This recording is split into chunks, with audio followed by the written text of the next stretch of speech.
Section 3.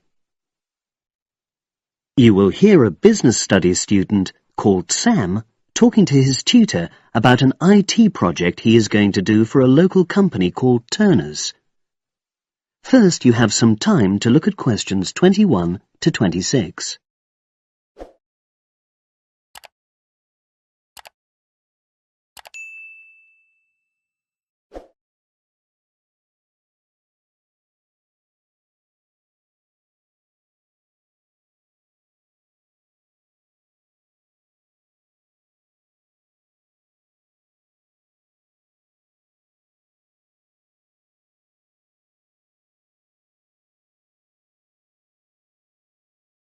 Now listen and answer questions 21 to 26.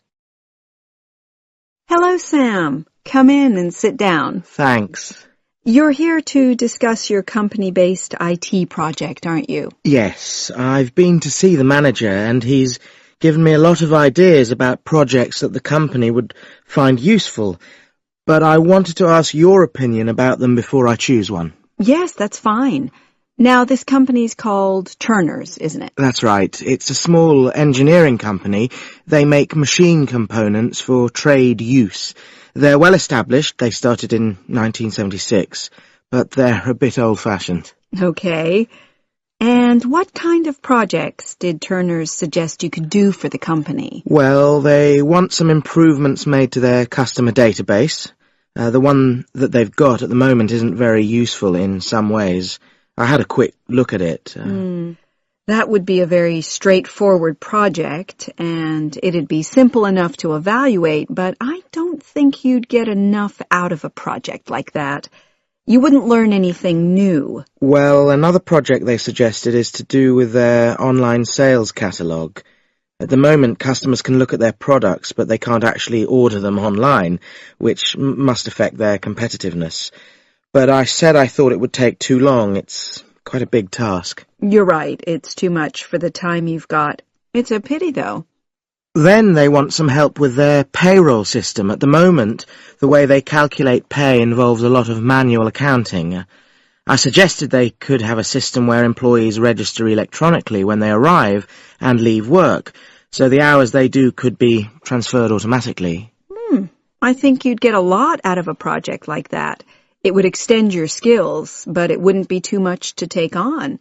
A student did something similar a couple of years ago, but this is slightly different. Well, then they need help with their stock inventory.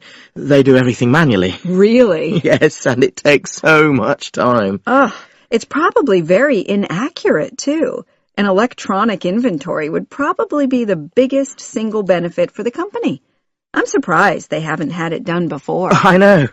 Then they wanted to improve their internal security. The manager had visited other companies where the staff use swipe cards to access various areas of the building. It sounded useful, but the trouble is I'm not really sure how to do it. Well, I think you're right in that assessment. At the moment, it's probably a bit beyond your level of knowledge. Is that all? Just one more. Customer service. They want to be able to collect feedback from their customers in a more systematic way.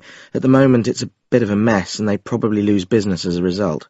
Would that involve you going to see customers at their own premises?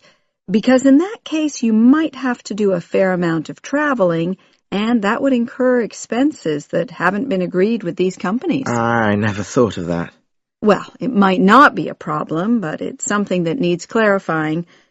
Well, I hope that's been helpful in narrowing down the options. Yes, it has, thanks. I'll be able to make a decision now. But while I'm here, can I talk to you about coursework? Sure. Now you have some time to look at questions 27 to 30.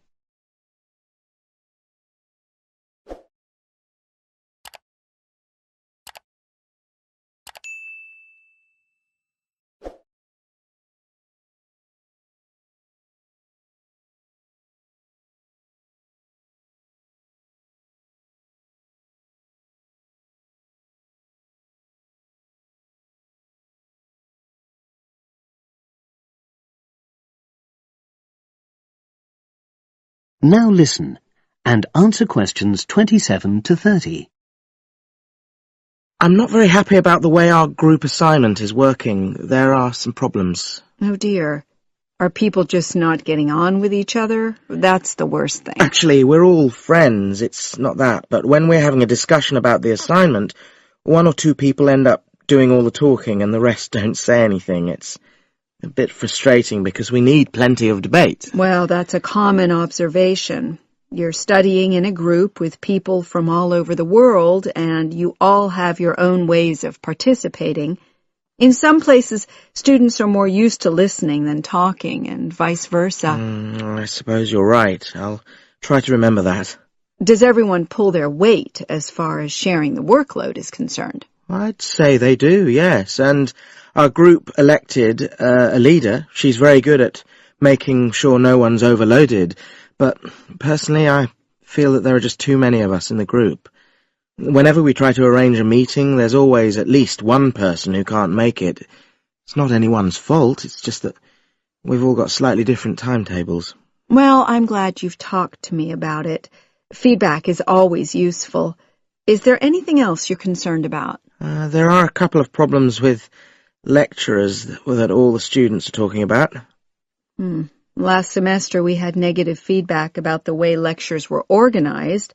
There were several occasions when the wrong room had been booked or the same room had been booked twice, that sort of thing. Is that still a problem?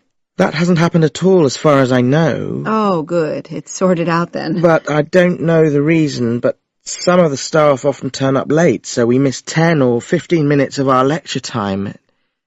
It might be because they've been copying handouts for students. I think there's a queue for the machine sometimes. Well, I'll look into that. Thank you for telling me. Anything else?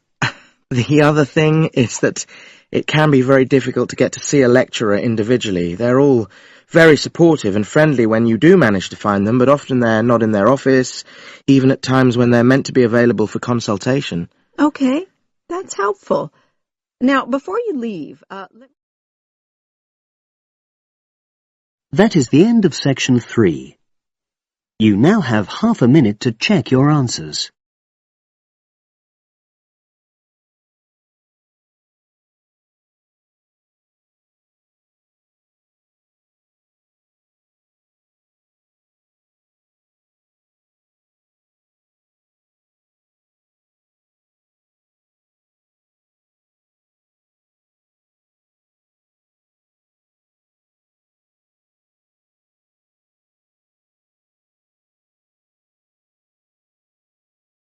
Now turn to section 4.